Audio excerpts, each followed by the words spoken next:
Oi pessoal, tudo bem?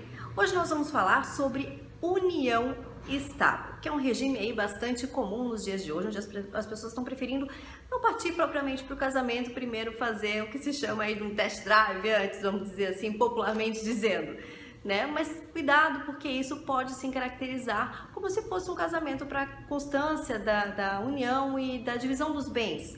Nós vamos falar sobre isso hoje. O que seria então união estável?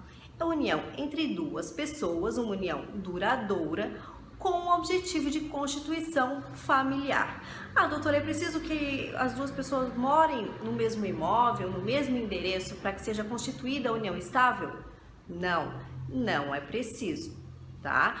Obviamente que o mais comum é que as pessoas passem a residir no mesmo imóvel, né? Mas não é uma exigência da caracterização da união estável, então muito cuidado com isso, tá bom? Com relação aos bens, como é que se divide os bens? Que regime se utiliza na união estável? Bom, na união estável se usa a divisão de bens, ou o regime de bens que é considerado o padrão hoje no Brasil, que é o regime da comunhão parcial dos bens. O que isso significa? Bom, isso significa o seguinte, que os bens adquiridos na constância dessa união, durante o período da união estável, esses bens pertencem aos dois. Esses bens serão divididos entre as duas pessoas no caso de uma dissolução da união estável. É assim que se chama, não se chama de divórcio, e sim de dissolução da união estável, que pode ser feita extrajudicialmente ou então judicialmente essa dissolução. Reconhecimento da união e a dissolução para que sejam partilhados os bens. Mas cuidado, tá? No ano passado surgiu uma decisão do STJ que acabou virando uma súmula no STF que diz o seguinte: no regime no regime de separação legal de bens, comunicam-se os bens adquiridos na constância do casamento. Essa é uma súmula do STF, tá? Baseado nisso, o STJ entendeu o seguinte, tá? Então, se considerando que pertencem a ambos os cônjuges, metade a cada um, os bens adquiridos durante a união com o produto do trabalho e da economia de ambos. Bom, isso tem gerado muita polêmica e muita discussão. O que o STJ está entendendo, tá? O STJ está entendendo o seguinte, que os bens serão divididos entre os dois igualmente se os dois contribuíram de alguma forma para a aquisição daquele bem. Ah, doutora, mas é necessário que eu tenha contribuído financeiramente para a aquisição daquele bem? Não. Vamos para um exemplo, tá? No caso, um casal que tem filhos, o marido trabalha e a esposa fica em casa cuidando dos filhos. Ela não está contribuindo economicamente para a aquisição de um bem, por exemplo, de um apartamento, mas ela está em casa cuidando dos filhos.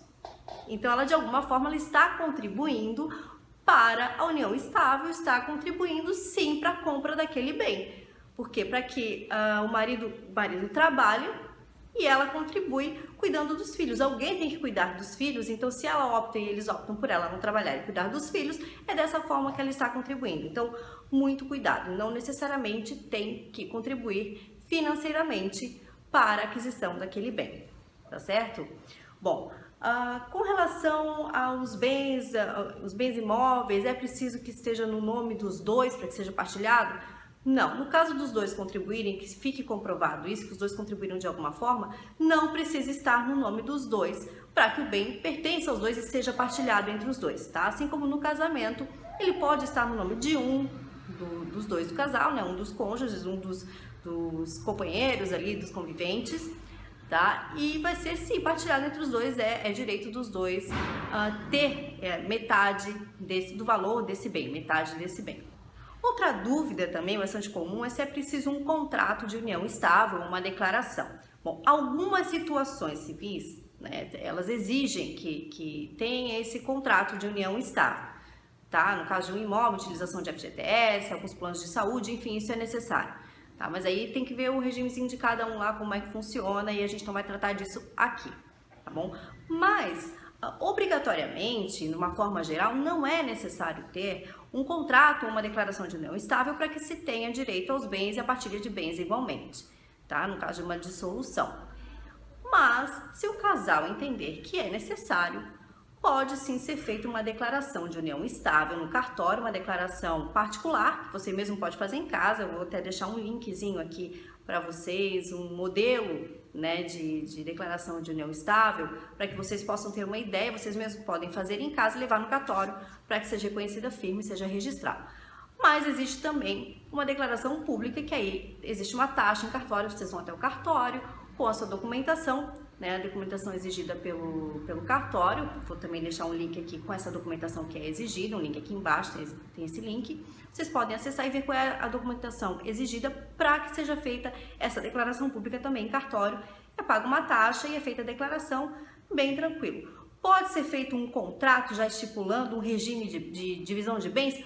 Pode. O casal pode sim estipular de que forma que vão ser divididos os bens do casal. Há uma coisa importante que também vale para o casamento civil, tá? Sobre o regime de comunhão parcial dos bens. No caso de herança dos cônjuges, nenhum dos dois tem direito à herança do companheiro, que o companheiro recebeu.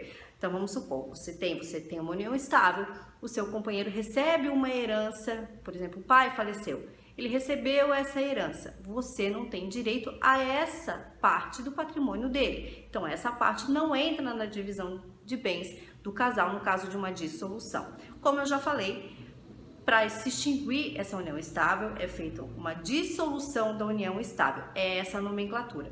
Pode ser entrar judicialmente ou ser feito extrajudicialmente um acordo já com a divisão dos bens, exceto quando existem filhos, tá? Quando existem filhos, é sim necessário que seja ingressado para que seja reconhecida a união, dissolução, e aí então vai se discutir questão de guarda, questão de pensão de alimentos, né, dos filhos menores, tá? Então muito cuidado, tá bom? Eu espero ter tirado as dúvidas de vocês. Qualquer coisa, mandem um e-mail pra gente que a gente vai responder na medida do possível. escritório@mpalaoro.com. Acessem também a nossa fanpage lá no Facebook, facebook.com/ManuelPalaoroADV. Esperamos vocês por lá e até a próxima semana. Tchau!